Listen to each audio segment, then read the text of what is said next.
Greetings, fellow parishioners. Radamon here. Thank you for tuning in to Dwarf Fortress. Episode 5. Carving out a place for faith and sleep. Alright, it's looking, you're getting tidied up. There's like less junk here.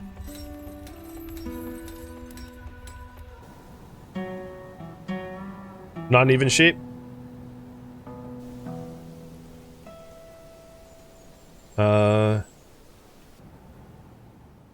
It is as far as I could tell. Horizontally symmetrical.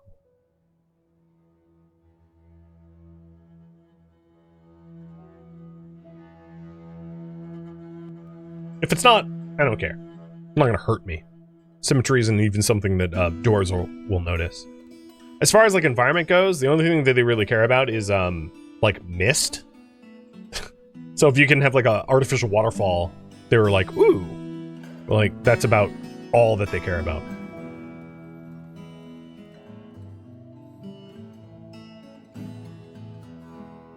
And maybe what we'll do is I'll have some, like, voids in it.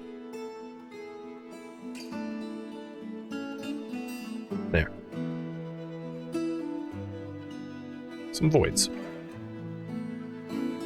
Well, do it like this.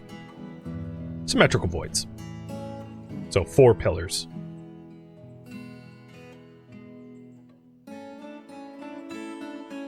Yeah, I'm not trying to go for 4 points of symmetry. I'm only going for 2. Because ultimately it connects to the northern hallway. It's never going to be 4 points symmetrical, and I'm not even aiming for it. I'm aiming not to have symmetry. That's the goal.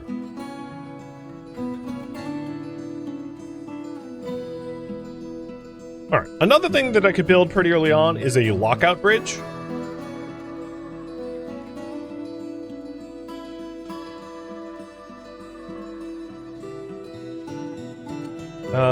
I don't want to make it out of cinnabar, though.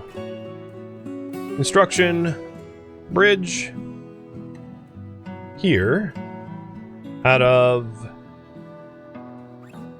just shale. And then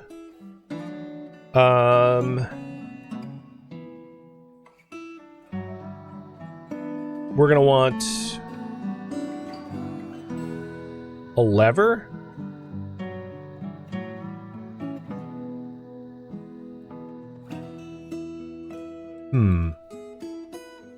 I'm trying to think of like where, maybe right here, out of shale.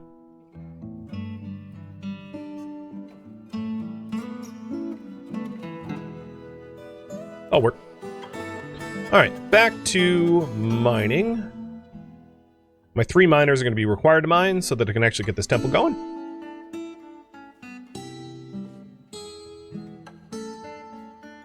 And the trader has departed.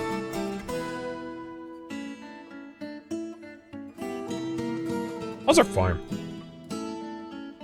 Still going. Good. I don't have pigtail seeds, because I would need to process it, but that's fine.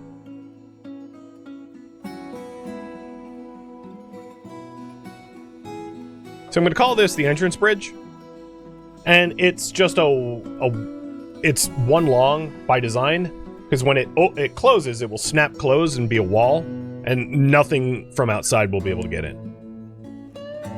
And then I put the lever here. I'm going to rename this the entrance lever. And then I'm going to link the lever to the bridge. So that when this lever is pulled, the entrance bridge snaps closed and nothing can come or go.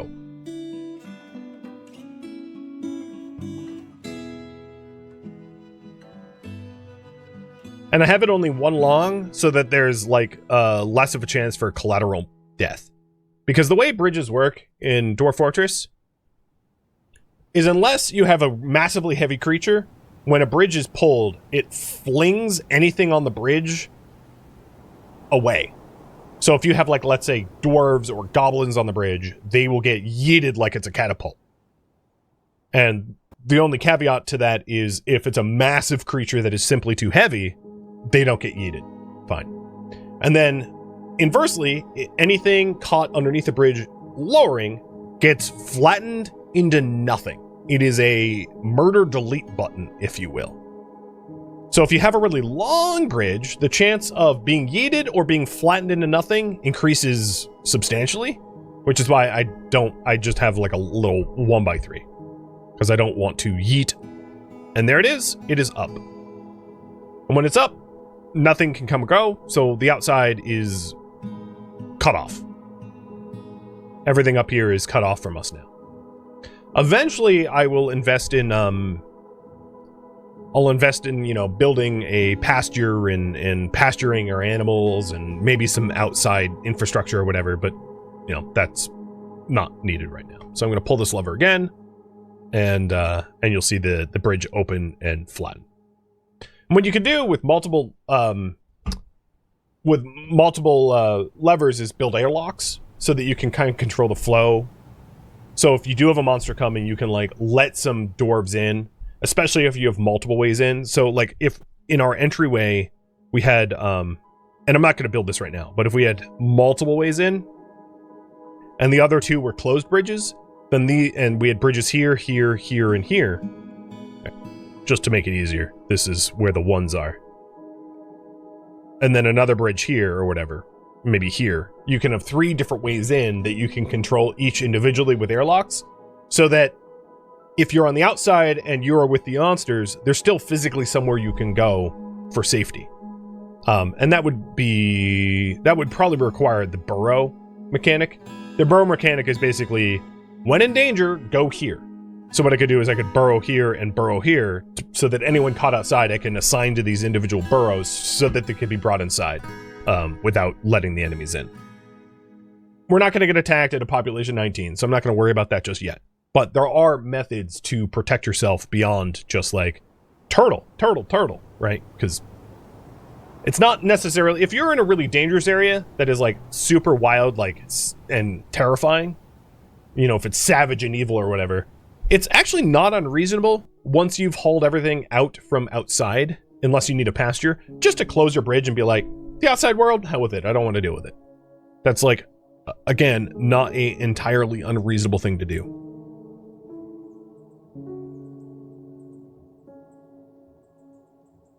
And I'll probably have multiple redundant bridges like this. I just wanted to get one, just in case, but I highly doubt I'll use it. Well, not yet, at least.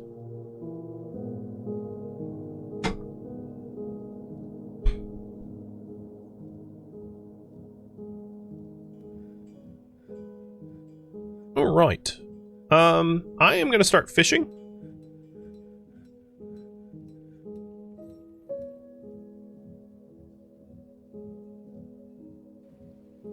And I'll fish here. Actually, I didn't check if it had fish. Oh yeah, it does. It has salmon, river salmon.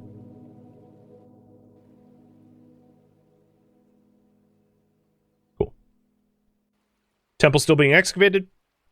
Maybe sometime down the line, I'll like go to the effort of making like individual walls and adorning it and engraving it and making it all pretty nice. But initially, we're poor. We're just starting off. It's year 1. I'm not going to go to that kind of length and effort to like super make it perfect. I'm just going to be smoothing it out.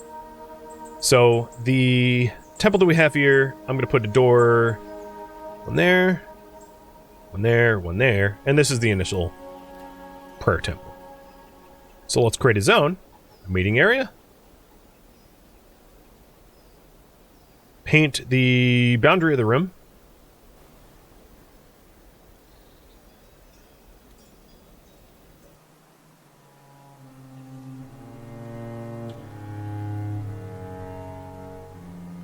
Done. I'll name it just temple. This is going to be a temple with no specific deity.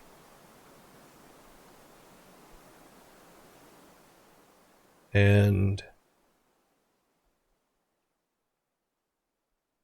let's see.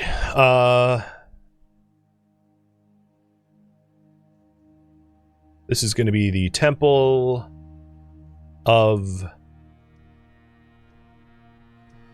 gods. Yeah. Now it's very... the way you name things, if you're wondering, is you put... It's like ad-lib or something, where you put individual pieces of words together. So I just wanted this to be a very generic temple. The Temple of Gods. And this is going to be for citizens only for now, because I really don't want visitors just yet. And it's no particular deity, because I wanted anyone to be able to pray here. Additionally, this is going to be the first area that I will smooth out the floors. Oops, not as a 1. I'll smooth out the floors. I'm not going to do the walls, though.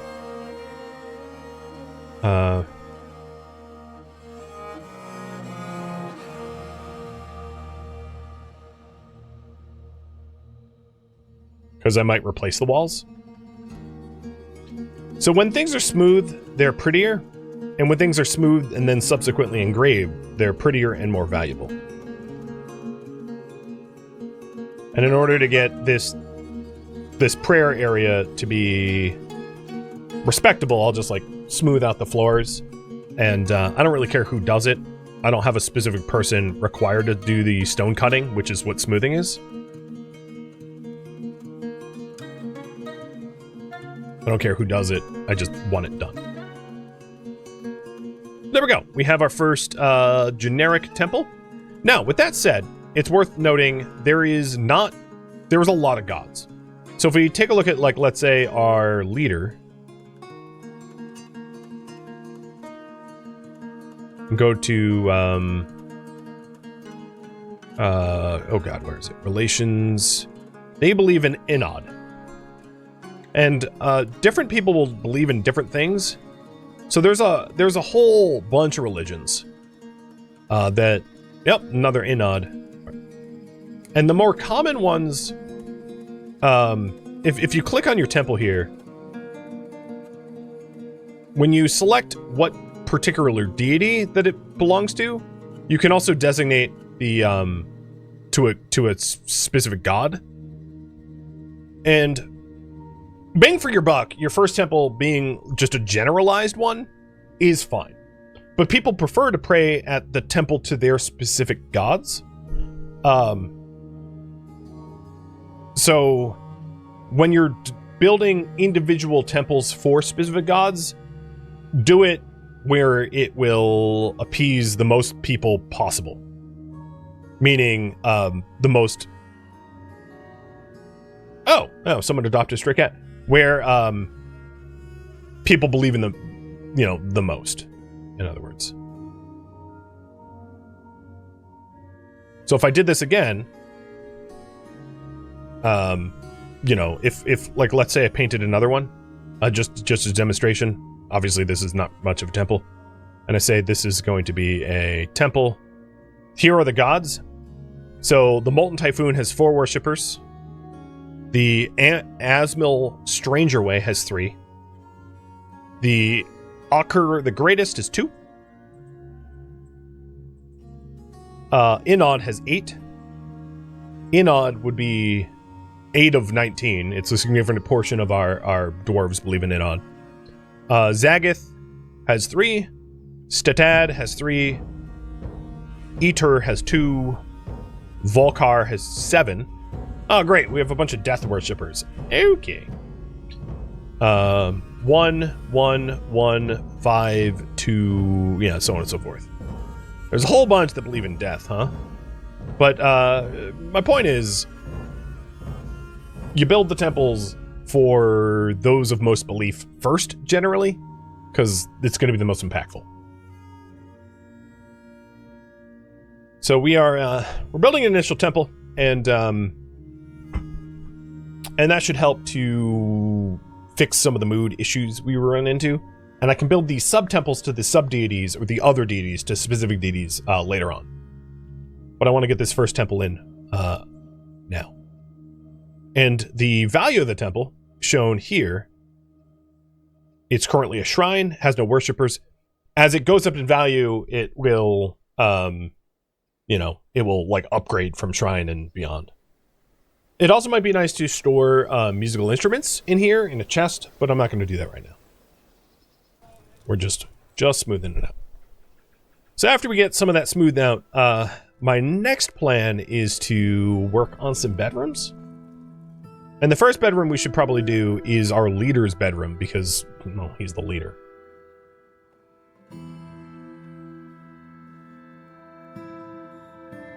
What's still on the surface?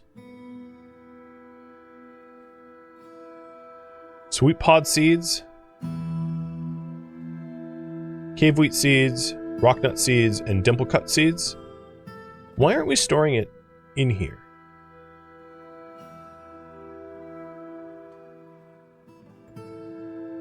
We could. We just haven't moved them? That's crazy.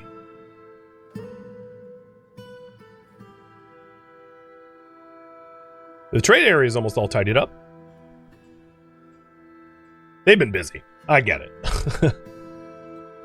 I take another look. Yeah, you guys have been busy. I'm going to do one more bridge. So, constructions, bridge. I'm going to do another one right here. Out of shale as well. And this is going to be like a backup bridge. So if they get past this one, I can lock this one down. So this is the burrow bridge. This is the entrance bridge, and this will be the burrow bridge.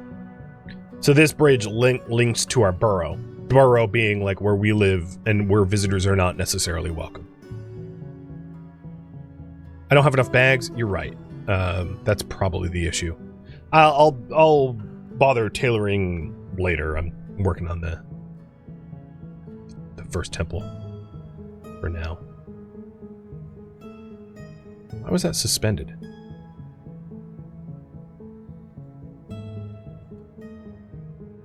So the entrance lever and the burrow bridge lever. Actually, this should be the entrance bridge lever. I mean, one would assume that, but it's good to be specific. So this is the burrow bridge. Link. Done. And eventually we can have like a temple bridge, tavern bridge. And this is not where the tavern's going to be. The reason for the longer hallways is so that there's more wiggle room. So that if things show up on our radar, they have to march towards the bridge, give me time to pull that lever. If there ain't time to pull the lever, then it's a problem.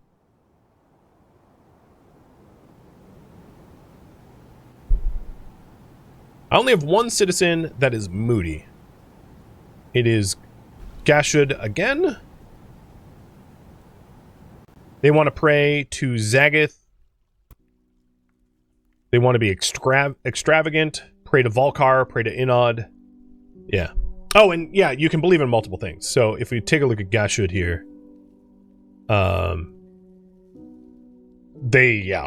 at the list of the deities that they have a relationship with. Inod, Volkar, Stadad, Zagat, so on and so forth. So if we're able to give them like a temple, like any one temple that they believe in, they would be a lot happier.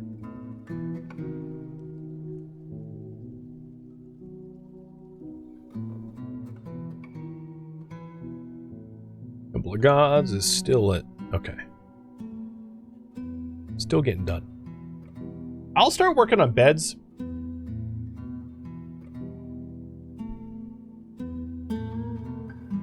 So the first... so some of the things that you want to consider. Where people sleep. So there's like sound levels.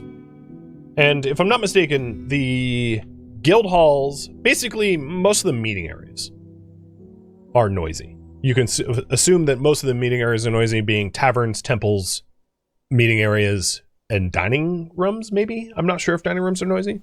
But regardless, you don't want people sleeping near where there's noise. And also, where they mine makes noise as well, but generally that's a one-off, because once you're done mining, you don't make noise. But the things that consistently make noise are the meeting areas.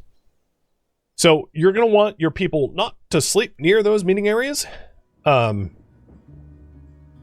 And I think what I'll do is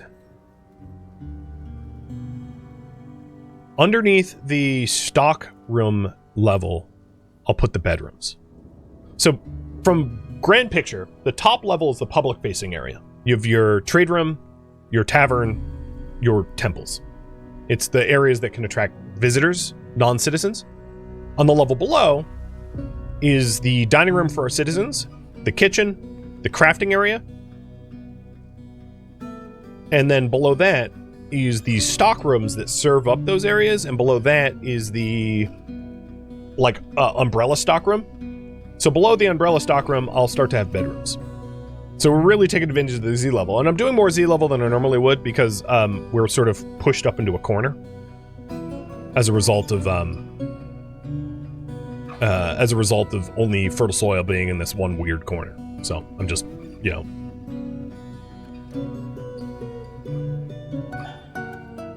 getting ready for that. Also, I am pretty sure I told my seeds not to use barrels or pots. Don't know why they did. Alright, so down here, oh boy, it's all magnetite. This will be the bedroom level. And the first bedroom I want, so to the west, I'll have the sort of more important bedrooms, and I'll make them larger. So these bedrooms are for our leaders and nobility and the like. And then to the east is going to be the individual bed, like the average dwarf, if you will, bedrooms. And I'm going to go through the painstaking effort of actually not blueprinting them, despite the fact that that'd be the wise thing to do, just because I like building it myself. So I'm going to give them 2x2s. So this is a bedroom for a leader and an office for a leader. So we have a pop of 19, so I need 18 of these individual bedrooms. And I'm planning on somewhat controlling immigration to the point where we don't have population explosions, so that I'm not manually hand painting bedrooms isn't going to be so labor intensive that it's going to kill me. So we have 6, 12, and then this is 18.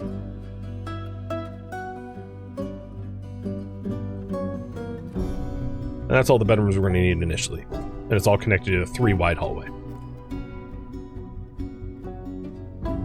Another thing that we want to consider, hopefully not now, but later on, is tombs. I'm hoping not to have tombs. Is blueprinting part of DF hack? I think... I don't know. It's been so long that I'm not even sure where one starts and where the other ends, because I used to use DF hack, and I'm not running any mods now, so... But I think you can... At least you can for bedrooms, you can multi-select for multiple bedrooms at once.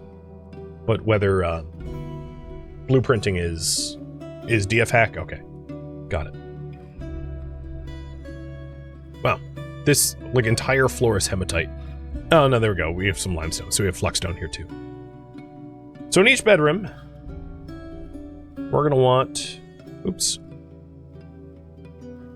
a bed.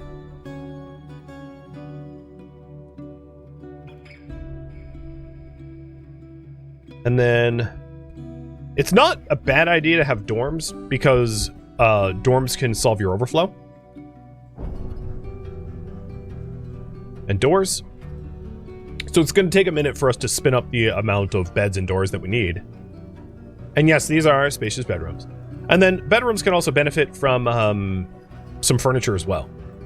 So if we create the zone here, I will do a individual paint.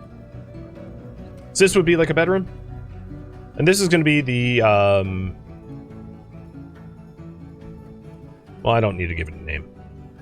That's going to take me forever. But we can assign these individually. So this is going to be my Kish's bedroom. So assign it to Kish. So now Kish has a bedroom. And let me blueprint where my bedrooms are.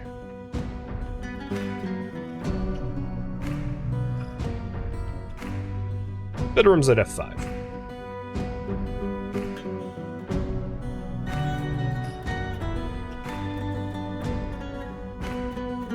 This one will go to brewer. Oh, and the brewer is in a relationship with the miner, right? So,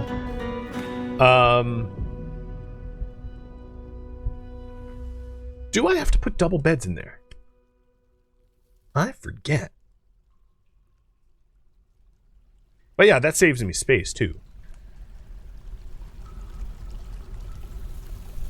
So if we go to Terminal Serenity, his wife is Geshed. Yeah, can't have double beds. Okay. And once the doors are put in, I'll like assign them individually. So I'm making more bedrooms than I even need, but that's fine. Here's another one. And they also overlap, but like only the walls. Not a big deal. So this one will go to Tal, the planner. So my named people are getting the first bedrooms. This one will go... Oh, that's a meeting area. That's not what I meant to do.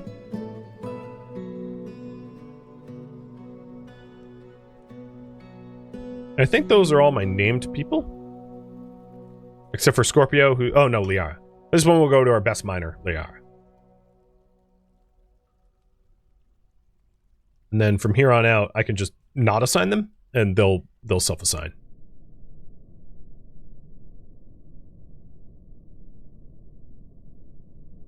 Why am I painting walls? Because walls are money. Walls can be smoothed and engraved and pretty. So because they can be smooth, engraved, and pretty, they will make the bedrooms higher quality. And that's why they're also overlapping. Same exact principle.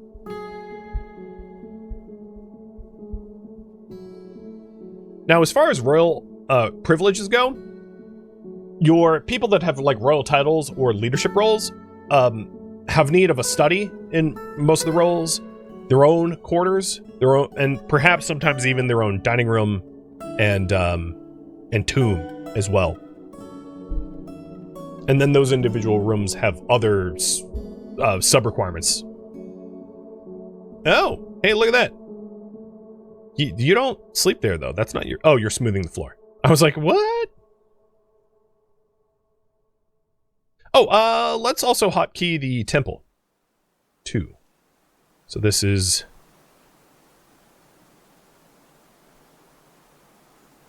Temple.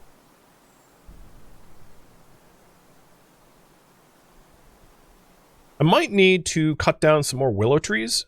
What does my willow stalks look like? We've got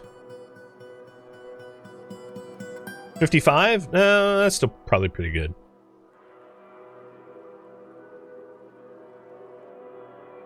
Is this more valuable yet? Yep. No, not yet. Ooh. It's definitely winter. Early winter. Rivers are freezing over.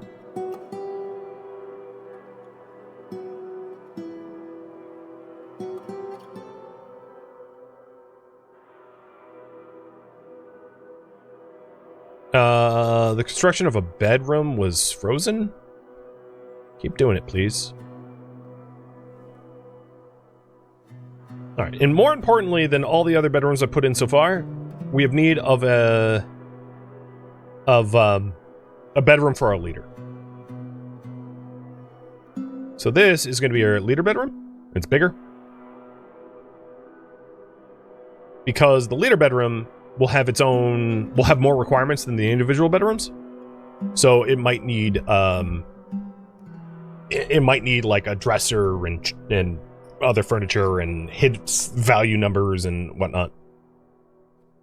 The other thing is we're going to want to move our leader office so that it's not in the trade stock about, wow, look at this. This looks so different. So this is going to be the leader office.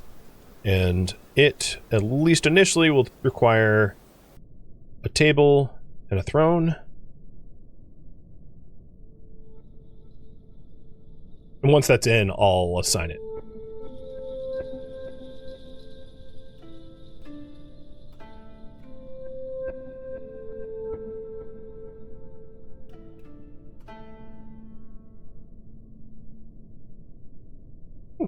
So we're out of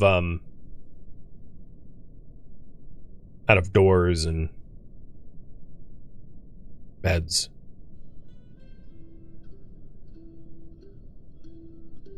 And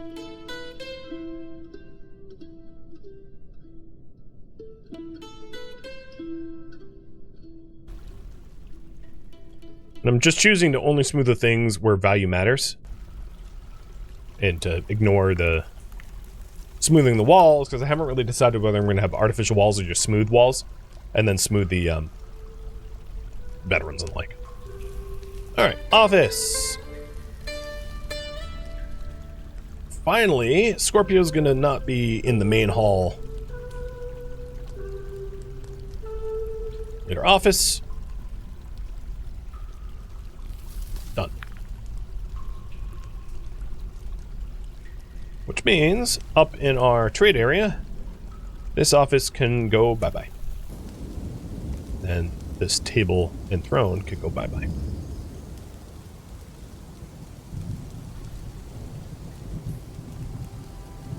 So if you take a look, Scorpio needs a meager study, but I've supplied a modest study, so it's higher quality than he even asked for. So it meets the requirements, in other words. Fantastic.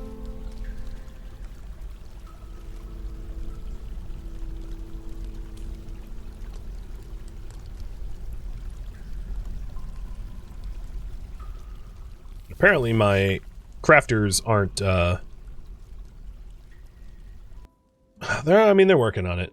I see the shell doors being queued up. Now, in the work priorities here,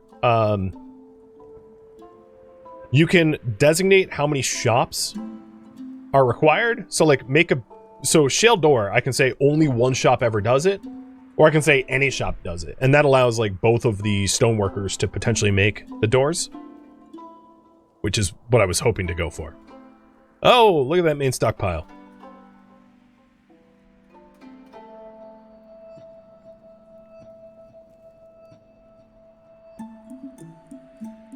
What was this foot? 1919? Okay. Guess what? Double it.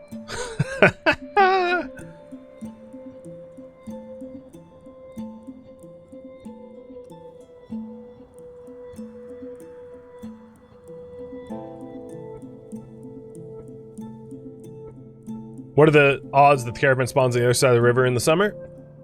Non-zero. I can accommodate for that, though. I guess because I have the materials for a bridges.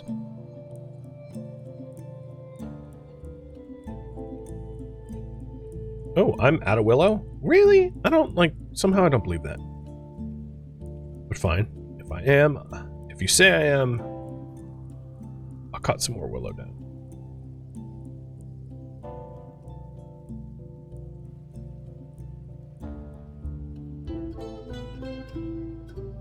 I guess we are making tons of beds.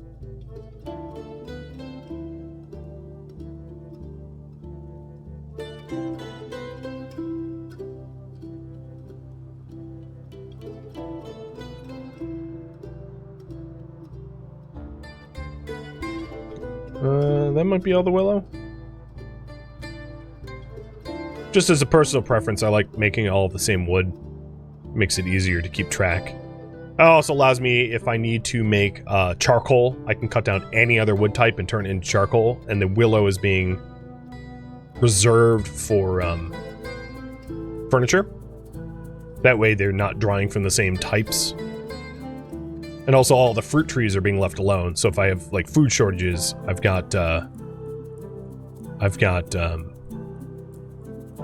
was willow, but it's really far.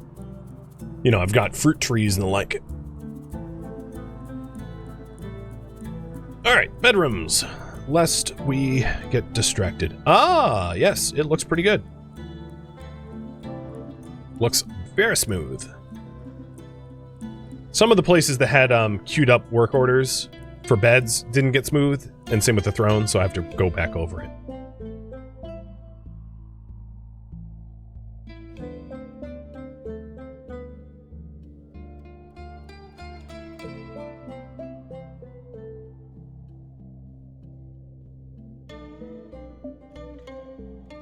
Still don't have beds, though.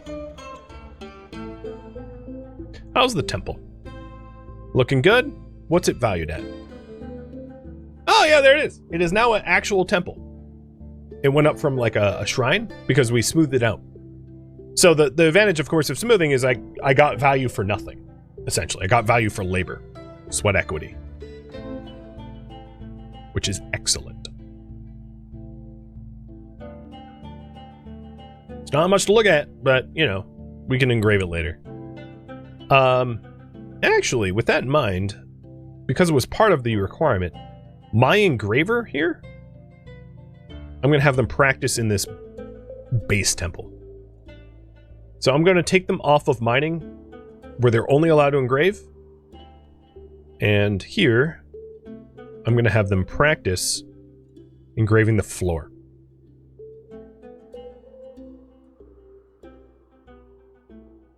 I still haven't decided whether I'm going to do, like, built walls or not, which is why I'm not smoothing or engraving walls.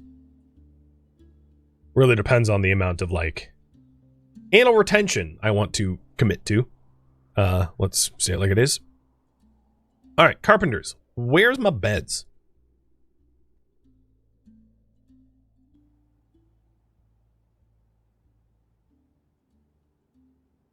I've got 85 willow logs. According to my readings here. I actually don't see any. Anywhere. Oh, no, there's some. In the stockpiles. So make them beds for me. So I can actually do the bedrooms.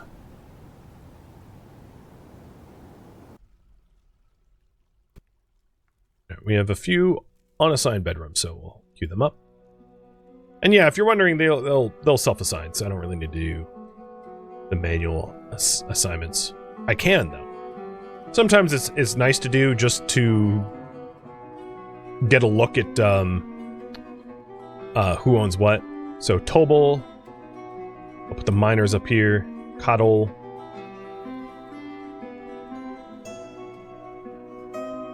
Volcar. Stodier. And the one that was most upset has now a place to pray and a bedroom to sleep in. So she should, her mood should improve over time.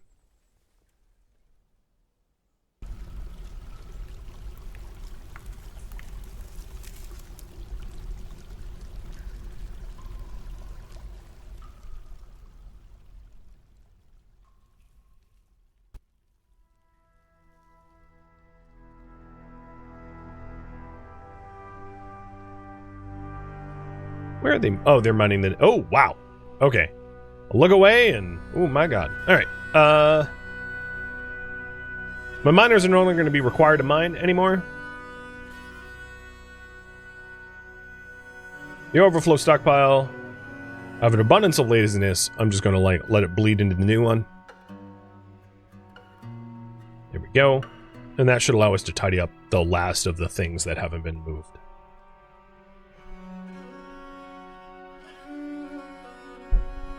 And our engraver is going through and engraving images into the floor as, you know, to add beauty to this temple. That should help the worshippers, I hope.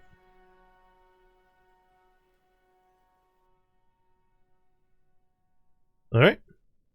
Once I'm done with the bedrooms, I will go over some of the workplaces that we have yet to do, because there's still,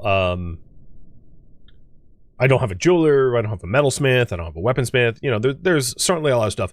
I haven't pushed for it because you don't get strange moods until you hit pop 20, so there isn't like an urgency of like, oh my god, I really need a weaponsmith, because I'm not going to hit a strange mood for now. But those pop numbers will change, I am sure, meaning that I'll be encouraged to have, you know, workplaces that are that can accommodate the strange moods. Thank you for tuning in to Dwarf Fortress, which originally streamed live on Twitch. If you have any feedback or questions for me, let me know in the comments below. If you would like to catch a live stream of mine, Rodamont.com has my stream schedule and countdown timers to upcoming streams. If you'd like to join my online gaming community on Discord, Rodamont.com has a link to it, as does the description of this video. Thank you so very much for watching. Special thank you to my Twitch subscribers, Patreon patrons, and viewers like you that support the channel and made it all the way to the credits. Thank you so very much. I hope to catch you next episode or an upcoming stream. Farewell, my fellow dwarves.